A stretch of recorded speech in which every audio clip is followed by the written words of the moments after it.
Le saxophone réveille la place, personne n'hallucine. À Arbas, on joue ce soir-là des notes bien particulières. Sous le chapiteau transformé en salle de cinéma gratuite, les musiciens trouvent leur place aux côtés du grand écran. Ciné-concert en plein air, court-métrage et publicité des années 40 au programme. Pour la bande de son, musique inédite. C'est de proposer un spectacle vivant comme en fait le cinéma était à ses débuts, c'est-à-dire qu'il y avait un pianiste d'ambiance, le cinéma était amené aux gens parce que c'était vraiment une découverte et c'est une façon moderne aussi de faire du cinéma, quoi. De revenir en arrière, paradoxalement, c'est une façon moderne de redécouvrir le cinéma. Pour accompagner les films de Charlie Bowers, Chaplin ou encore les vieilles pubs de l'époque, Patrick Rameau s'est laissé aller dans les subtilités du swing, entraînant avec lui ses 3 musiciens.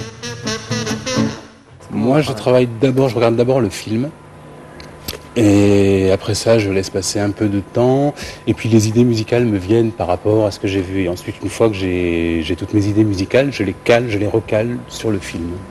J'ai plutôt fait des choses swing, un peu années 20 des fois. Parce que je trouvais que ça collait justement avec l'époque des films. Et, des fois, on va chatouiller un petit peu la musique tzigane aussi, sans être des puristes, mais voilà, ça permet de faire ça.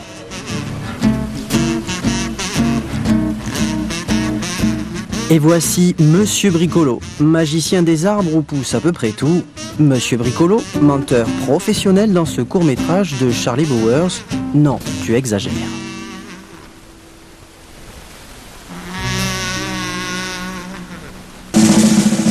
Parce que le ciné-concert joue l'échange avec le public, Patrick Rameau n'hésite pas à se transformer en guitariste joyeux pour accompagner les Kiriki, acrobates japonais.